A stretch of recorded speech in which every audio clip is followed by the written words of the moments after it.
Go team! Yeah. Nice. We'll be getting back to you. Next is Franny Byrd.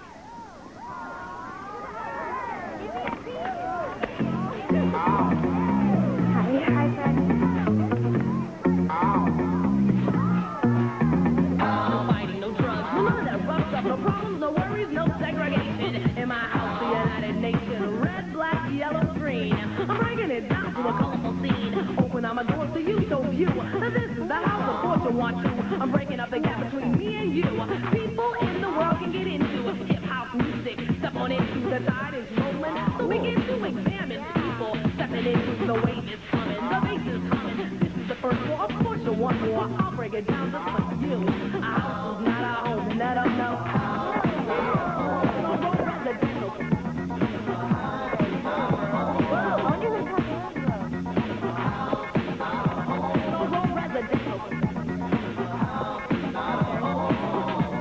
Not one bite, right? I'm sitting in the water for about 7 hours. I'm tired, then boom, the bugger hits this huge owl about 8 feet long, boy. Hey, 8 feet, maybe 9 feet. No lie. Hey, for real, I'm not blind. Pretty racy group, huh? After a night of filth and debauchery like this, I don't know how I'm going to be able to look in the mirror again. Hi. Would anyone like to buy a girl a drink? Have a seat. I think my friend could use a little comfort. No, Murray, put your money away. I'm not interested. Murray, Don't listen to me. excuse me. I'm really not interested. Since when are you allergic to pretty girls? I'm not in the mood to manufacture conversation with a stranger. So let him do the talking. These girls are professional conversationalists, you know, and highly skilled ones at that. I know, I can see. I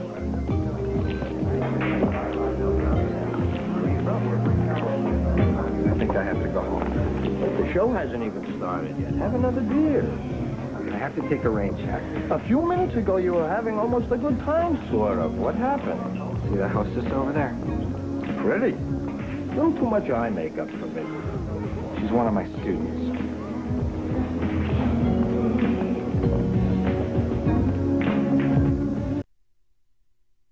Agree that if you want to stay at Palmer, you're going to have to quit that job. Why are you making such a big deal out of this? Kim, you're 16 years old. It's illegal for you to be in that bar, let alone work there. And I don't think the Lychee Tree Lounge is the best environment for a girl your age to be spending her evening.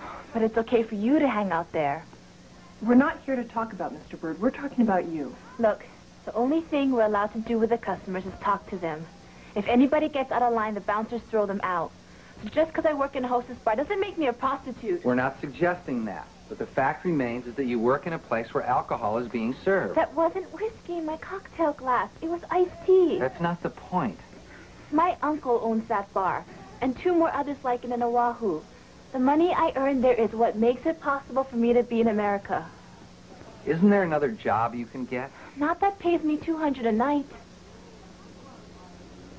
My uncle had to bribe the officials to let me leave my country. He paid my way here. He feeds me. He sends me here to school. And he's done the same thing for 15 others in my family. Having us work for him in that club is the only way he can afford to do that. Kim, we understand the difficult position you're in. But try to look at it from our point of view. We can't ignore the laws of the land or the rules of the school. Now, I haven't decided if I'm going to contact the police yet, but one thing I do know is I cannot allow you to stay at Palmer under these circumstances. Then I'll quit school. I hate to see you do that. I don't have any other choice. Kim? Kim?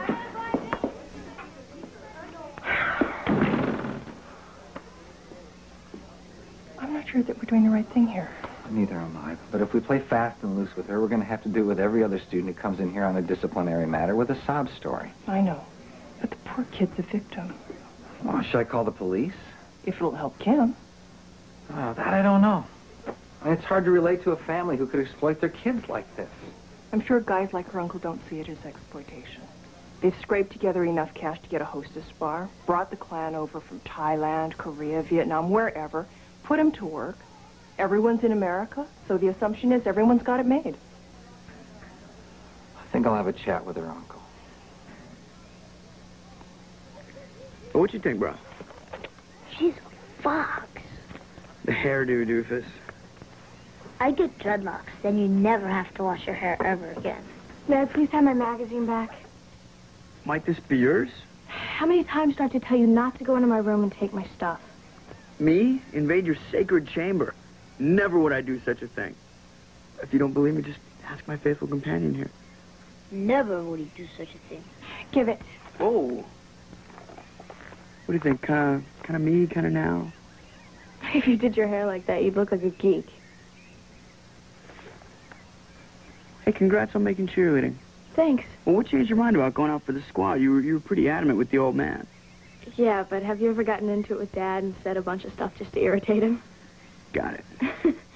Also, I thought I'd be really good at cheerleading, and it feels good to be good at something. You actually said something sincere. I'm kind of touched. Hey, stop. I haven't read that yet. Whoa, I'm just going to bring you to the bar. Oh, Harry, I'm telling Dad. It's not an article or anything. Dad! Okay, fine. Don't have a conniption, all right? If you really want a new look, why don't you just cut off your head? I thought cheerleaders were supposed to be cheery, didn't you?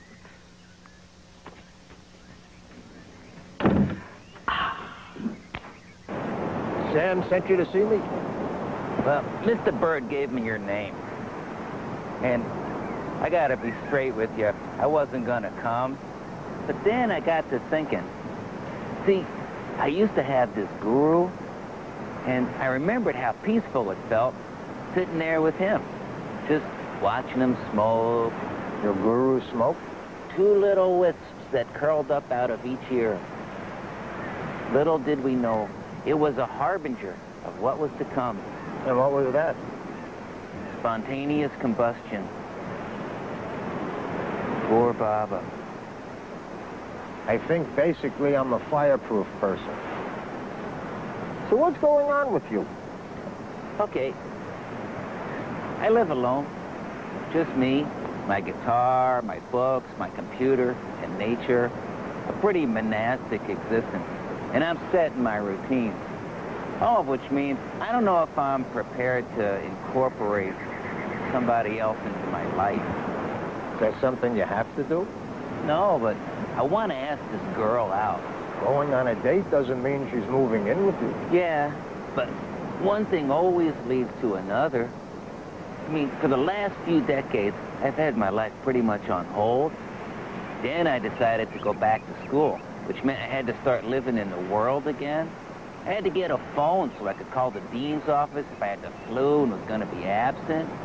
I had to get a computer, which meant I had to rewire my shack. Then I had to start wearing underwear. I mean, it goes on and on. One new thing after another in my life. I want to take out Emihana, but where's that going to lead? I could end up being married. I think what you're talking about is how scary it is to change. Yeah, maybe so. The reason change is so scary is we think it'll kill us. That change will destroy who we are, or who we think we are. But the truth is, whether we like it or not, everything is always changing. So you might as well continue to let yourself experience new things. It's hard, man. Alan, life isn't a tornado that sucks you up and drops you in some strange place. It's a dance, and you get to lead. My advice, don't get ahead of things. Take her out, see if you like her first. Then take it from there. Well, where should I take a girl on a date? Well, that depends on what kind of date is it. Well, it's a first date kind of date. I asked out Emihana Wilson. Way to go. Well, I gotta tell you, I thought I was gonna throw up, but I got the words out. Do you want a papaya? Yeah, if you're offering. Hey, Crystal and I, we're going to the movies in Ohio tomorrow night. You want a double date? No, on school night? Lines are too long on the weekends. What about homework? Just do it in study hall. Then I better start hitting the books. I got a big quiz coming up on the periodic table. Thanks, man. Sure. Hey, Alan, did you ever get sick of having long hair? No. Why? I've just been thinking about cutting mine. Do not do it. Do not. How come? Oh, man, your hair is your thoughts. And the longer it is, the smarter and more productive you become. I mean, your hair is like antenna that picks up the cosmic energy of the universe and channels it into here. If you cut it all off, you become like all the other short-haired simpletons sitting around watching sitcoms and eating instant food. Okay, well, thanks for the advice. Hear me, Harry. Do not cut your hair. Hey, for this date, should I get the young lady a corsage? That's not necessary.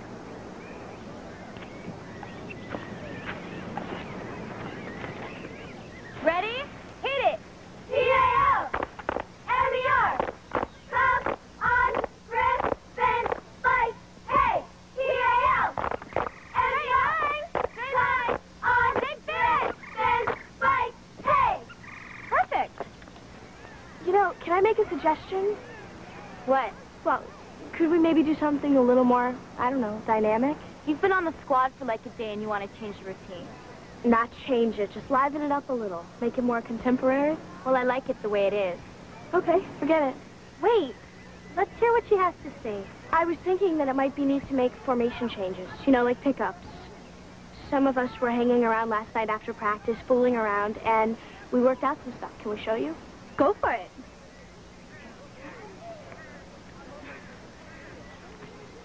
Ready? Okay.